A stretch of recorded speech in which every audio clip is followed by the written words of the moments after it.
In this video, I'm going to go over the setup of these Browning trail cameras. The top two are both Defender Pro Scout Max. This one's a 2023 model. This is the new 2025 model. It's a HD. This one is the Command Ops Elite 22. This is not a cell trail camera. This is a cell camera. This is a cell camera. This one is not a cell camera. All the settings are pretty much the same for all three of these. There are a couple minor differences. I'll go through them here as we're going through the setup. Almost all the Browning trail cameras look the same on the inside or very similar. We got some older ones here. Let me go find one. Here's one of the older cameras. See, it's a very similar. The layout's pretty much the same on the inside. These newer ones, it's just a little bit different. The mode or menu button there is in a different spot. The on and off switch is a little bit different. The eject button's in a different spot. But it's all the basic setup. And until you get into the higher end Brownings that have an LCD screen right on the camera itself. Eject right there. Push that button and the battery tray pops out. Almost all these battery trays stick a little bit. And that's so when you have it up on the tree and you hit eject, your battery tray doesn't dump out into the creek or wherever you got it set up at. Yes, if it sticks a little bit when you got it, pop it out there, just pull harder, it'll come out. Here's some Amazon basic batteries. These work pretty good. They do struggle a little bit if you get into some really cold weather. Like down -20, we started to get some, that's -20 Fahrenheit. We started to get some cameras doing a little bit funny things, like when it was recording video, it only recorded for about 1 second and then shut off. I'm pretty sure that's because of these Amazon batteries.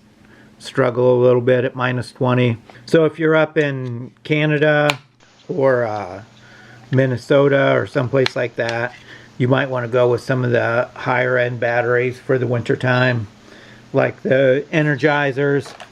There we go, we got our batteries all loaded up. Get this out of the way.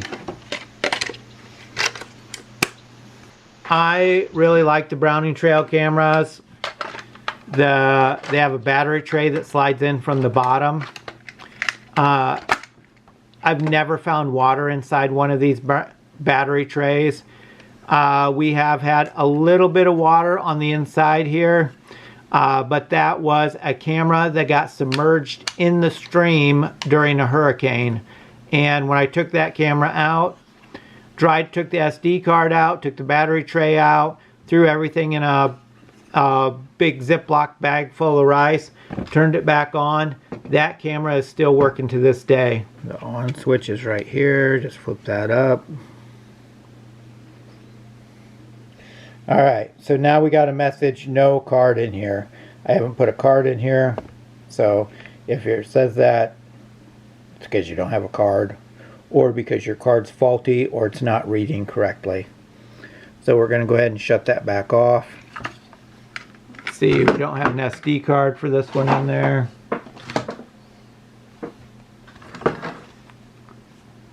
Again, we buy the SanDisk Extreme 256 gigabyte. You'd be hard pressed to fill this card up. The Browning cameras will take up to a 512 gigabyte. We've never used one that big. We check our cameras usually at least every 3 months, so our card has never been full. The SD card, if you're using one that fits in the bigger SD card holder there, the little one just slides in the bottom like this into the adapter if you're using micro SD, and then the card goes in the slot in here in the bottom. Push it in until it clicks. Now we can turn it back on. So we haven't formatted this card on the computer yet. I'll be sure and do that before we take it out in the field, but for this we're just going to go ahead and set it up. This is the number of pictures over here, 0001.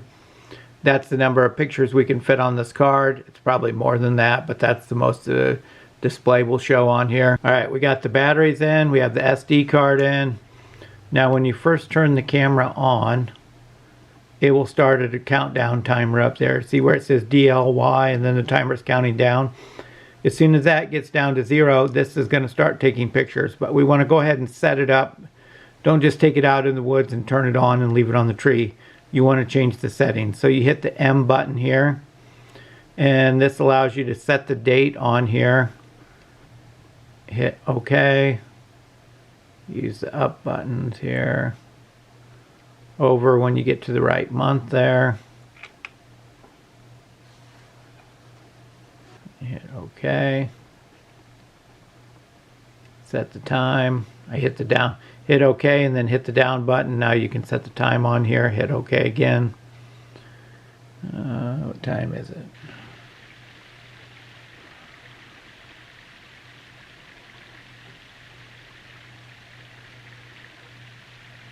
Just hold that down. Scroll through pretty quick.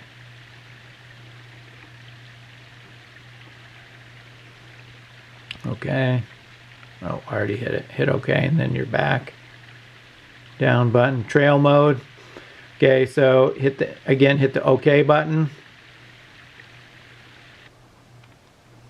So, okay, so now you go down. It goes to trail mode. Hit left or right. You can set it for mode video. That's time lapse plus right here. Trail mode. So in trail mode, it's just going to take pictures. You're not going to get any video. That's the most popular setting. A lot of people just like to get pictures on their trail camera. Of course, we have a YouTube channel, so we always leave ours on video. But I bought this specific camera. Now, here's the thing that's different on the Dark Ops, and this is the Command Ops Elite 22. These cameras have a time-lapse mode on here. So what I really like about this is if you're out on a big field and you have deer walking through in the background, like we have a 4-acre hay field right behind our house, and you have deer, you have your trail camera set up on the edge of the field, but deer are walking around out in that field. Say they're 100 yards out there. This trail camera is not going to detect those deer that are 100 yards out. So on the time-lapse plus mode, you can set it to record an image, a picture, at a certain time for a certain amount of time, like say every 5 minutes or every 8 minutes or every 10 minutes. Time-lapse frequency. Okay, so that goes for, that's just for the Dark Ops and the Command Ops cameras. These have a time-lapse option on them. So the frequency is how often it's going to take pictures. So 10 seconds is the minimum. That's going to be a lot of pictures if you leave it set at 10 minutes or 10 seconds. You can crank this all the way up to an hour. So it's got anywhere from 5 seconds to an hour. So when I have ours on time lapse, depends on what we're using it for. I usually run it on an hour, but that's your own personal preference, what you want to do. You can also, if you have it on 5 seconds, you're going to be sorting through a lot of pictures. So just keep that in mind. The more frequent you have this set to fire off on time lapse, the more pictures you're going to have. Time lapse frequency. So right now with the time lapse on, it will take a picture every 60 minutes during the day, during the daylight hours. It doesn't take time lapse at night. So then the time lapse period, what this is you can set it for the time lapse period. You can set this to take a time lapse all day long, and it'll go from dawn to dusk, and it'll take, right now we have it set on an hour, so it will take one picture every hour. So if you have it set up on the edge of a field, you can get one picture of the deer activity going on out in that field once an hour. Or you can set this for 1 hour, 2, 3, I think 4, yep, up to 4 hours. So now what that is that's 1 hour after first light and 1 hour before it gets dark. The camera automatically adjusts for the day length. It will, after it runs for a day or two, it'll know exactly when to turn on and when to shut off. So that will be, if it gets light out at 6 a.m., that will run time lapse. It will take one picture at 6 a.m. and one at 7 a.m. Then if it gets dark at 6 p.m., it'll take one at 5 p.m. and one at 6 p.m. So if you have that set up to record a time lapse in the morning and evening, you'll get 2 pictures in every morning and 2 pictures every evening. Now you can set this to do 2 hours in the morning and 2 hours in the evening, 3 or 4 hours. And if you're only going to have it run for 1 hour in the morning and 1 hour in the evening, then I would turn the time-lapse frequency up a little bit. Maybe turn that up to like every 5 minutes, because then you'll get 20 pictures every morning and you'll get 20 pictures every evening. And if you're on a big field, that's going to give you a really good idea of what kind of deer activity you got going on in that field out there. So capture delay. So that's the timeout that the camera takes between images. Say a deer walks across the screen and it takes one picture or one video. If you have it set up for a 1 minute timeout, if another deer walks across the screen in within that minute, it will not take a picture or video of the deer during that time. You can change the capture delay on here. That's 1 second, 5 seconds, 10 seconds, you know, keeps on going in seconds. You can set it all the way up into minutes. I don't like having the capture delay turned up on the cameras, because if something cool happens right after a squirrel walks by your camera, you're not going to get it on camera. You're not going to get a video or a picture of it if you have a 5-minute delay set on there. Say a squirrel runs across your screen and then the biggest buck you've ever seen walks out 30 seconds later, and you have your camera set on 1 minute capture delay, you're not going to get that buck on camera. And you know, the only place that does a lot of good for, the only place that I think that you would really want that long capture delay on there is if you have it out in a field and you got dozens of deer out there walking around all the time, or a lot of animal activity. You have a lot of things going on. Your camera would constantly be going off. It would drain the batteries fairly frequently on that. Sometimes we set up our cameras on bird nests and bird feeders, things like that. They are taking images nonstop all day long. So it runs the batteries down in about 3 days, unless we have a solar panel on there. So if you wanted to set up a long capture delay for that, like say 5 minutes or so, then you could let your camera run for a couple months on there. But you will, the longer you put the capture delay on for, the more images you're going to lose. But there are some instances where you'd want that capture delay turned up. Just for us, we don't ever turn it up past 1 second. We like to record everything that we can, and that way we don't miss anything. Picture size. The larger your picture size, the less you're going to get on a SD card. But like for us, we use a 256 gigabyte card. You could set the picture size to ultra, and you'd be hard pressed to fill up that card. So we turn ours up to the maximum to get the best picture image. Multi-shot mode. If you're taking pictures, multi-shot mode, I like it, because a lot of times you just get picture of animal's back end, because it just fires a little bit too early or a little bit too late. The animal's moving fast. You know, the camera's not always going to be 100% perfect on getting the animal framed in there correctly. And if you turn on the multi-shot mode, it takes more than one picture at a time. You can change it from 2 to 8. Again, we're not going to be taking pictures with ours, so it doesn't really matter what we leave that on. We're just going to go ahead and shut that off. But if you are taking pictures, I would leave it on multi-shot mode, as long as you have an SD card that's capable of holding the amount of pictures you're going to get. So the temperature unit, you can go between Celsius and Fahrenheit. You know, that's your own personal preference. Info strip on. So this is the information at the bottom of the screen when you're looking at your pictures or videos. I like to have it on. I like to know when the animal activity is, what the date was, especially when the deer were coming through there. But if you want the most picturesque, largest frame image you can get, you can shut that info strip off, and then you won't have any data on your pictures.